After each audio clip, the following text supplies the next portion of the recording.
ചൂരൽമല മുണ്ടക്കൈയിലെ സമാനതകളില്ലാത്തൊരു ദുരന്തത്തിന് ശേഷം വയനാട് വീണ്ടും തെരഞ്ഞെടുപ്പിലേക്ക് എത്തിയിരിക്കുകയാണ്.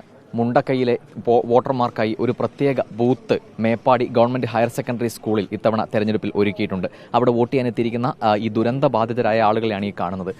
നിങ്ങളൊക്കെ മുണ്ടക്കൈയിൽ നിന്നുള്ള ആളുകളാണോ? ചൂരൽമല. ഈ ദുരന്തത്തിന് ശേഷം വീണ്ടും ഒരു തെരഞ്ഞെടുപ്പിലേക്ക് എത്തിയിരിക്കുകയാണ്. എന്താണ് അവസ്ഥ? എന്താ അവസ്ഥ? ഏറ്റവും കൂടുതൽ വോട്ട് പോയത് മുണ്ടക്കായ് ചൂരൽമല തന്നെയാണ്. ഇനി കുറച്ചേ ഉള്ളൂ, ജനങ്ങൾ മുഴുവൻ പോയില്ലേ. ഒരു വലിയ ദുരന്തം നേരിട്ട് നിൽക്കുന്ന സാഹചര്യത്തിൽ ഒരു തെരഞ്ഞെടുപ്പിനെ നേരിടാനുള്ള ഒരു മാനസികാവസ്ഥയിലേക്ക് ജനങ്ങൾ എത്തിയിട്ടുണ്ടോ? നമുക്ക് വേണമല്ലോ, തെരഞ്ഞെടുപ്പ് വേണമല്ലോ, അല്ലെ നമ്മൾ അനാഥമായി പോവില്ലേ. അപ്പോൾ അതുകൊണ്ട് എല്ലാവരും അത് ആ ദുഃഖങ്ങളൊക്കെ മറന്നുകൊണ്ട് വരികയാണ്. എൻ്റെ കുടുംബത്തിൽ തന്നെ 12 ആൾ പോയി. ഞാൻ അത് പറഞ്ഞ് വോട്ട് ചെയ്യില്ല പറഞ്ഞ് കരഞ്ഞുകൊണ്ട് ദൈവത്തിനോട് പഴി പറഞ്ഞിരിക്കാൻ പറ്റുമോ? അങ്ങനെ വന്നതാണ്. എത്ര ദുരന്തത്തെ നേരിട്ട് നിൽക്കുമ്പോൾ ആ രാഷ്ട്രീയ ബോധമുണ്ട്? രാഷ്ട്രീയ ബോധം ഉണ്ട്, അതുകൊണ്ടല്ലേ വോട്ട് ചെയ്യുന്നത്. ഇപ്പോൾ മുണ്ടക്കൈയിൽ നിന്നാണ് ഇങ്ങനെ ഒരു പ്രത്യേക ബൂത്ത് മുണ്ടക്കൈയിൽ നിന്നുള്ളവർക്ക് വേണ്ടി ഒരുക്കിയിരിക്കുകയാണ്. ഇങ്ങോട്ട് എത്താനുള്ള സംവിധാനങ്ങളൊക്കെ എങ്ങനെയായിരുന്നു? വാഹനമൊക്കെ ഉണ്ട്, ബസ്സുണ്ട്, 3 ബസ് ഉണ്ട്. വോട്ട് വണ്ടി സജ്ജീകരിച്ചല്ലേ? ആ വാഹനത്തിൽ തന്നെയാണ് ഇങ്ങോട്ട് വന്നത്. എന്താണ് ഇപ്പോൾ സാഹചര്യം? ഒരു തെരഞ്ഞെടുപ്പിനെ വീണ്ടും നേരിടാനുള്ള ഒരു മാനസികാവസ്ഥയിലേക്ക് എത്തിയിട്ടുണ്ടോ? അതെന്താ പറയാ, ഒന്നും പറയാനൊന്നുമില്ല. അങ്ങനെ ഒരു ദുഃഖവും ഒരു തെരഞ്ഞെടുപ്പ് ആവശ്യമായിരുന്നു. ഈ ദുരന്തം തകർത്ത് കളഞ്ഞ മേഖലയിൽ നിന്ന് ഒരുപാട് ആവശ്യങ്ങൾ നിങ്ങൾക്ക് ഉണ്ടാവുമല്ലോ. ജനിക്കാൻ വീട് വേണം, ജോലി വേണം. ഈ രണ്ടും ഇല്ലെങ്കിൽ ഞങ്ങൾക്ക് ജീവിക്കാൻ പറ്റില്ലല്ലോ. അപ്പം ഞങ്ങൾ ഉദ്ദേശിക്കുന്ന ആൾ ജയിക്കുകയാണെങ്കിൽ ഞങ്ങൾക്ക് സാധിക്കുന്നു വിചാരിക്കുന്നുണ്ട്.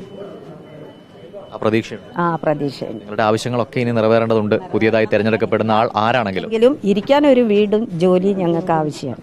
അതെ ചേച്ചി, ഇപ്പം എന്താണ് സാഹചര്യം? ഇപ്പോൾ ഈ വലിയൊരു ദുരന്തം കഴിഞ്ഞാണ് നമ്മൾ തെരഞ്ഞെടുപ്പിലേക്ക് എത്തുന്നത്. അതിനുള്ളൊരു മാനസികാവസ്ഥയിലേക്ക് എത്തിയിട്ടുണ്ടോ വോട്ടർമാർ?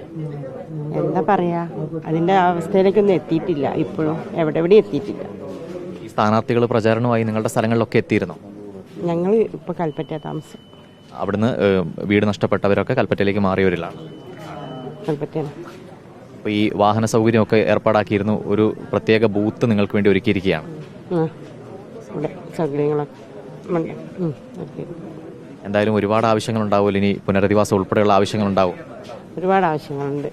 വീടാണ് അത്യാവശ്യം. എന്തായാലും ഇത് വളരെ ആഗ്രഹങ്ങൾ നിറവേറ്റാൻ വേണ്ടി, ഒരുപാട് ആവശ്യങ്ങൾ നിറവേറ്റാൻ വേണ്ടി ഉള്ള മനുഷ്യരാണ്. ഒരുപാട് ആവശ്യങ്ങൾ മുന്നോട്ട് വെച്ച് ഇനി ജീവിതം തിരിച്ചു പിടിക്കാൻ വേണ്ടി പൊരുതുന്ന മനുഷ്യരാണ്.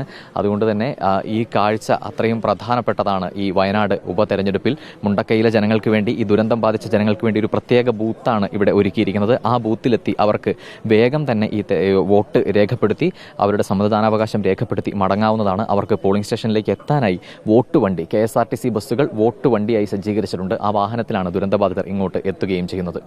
വീഡിയോ ജേർണലിസ്റ്റ് മഹേഷിനൊപ്പം reporter Ali Akbar Shah, in reporter, Wayanad.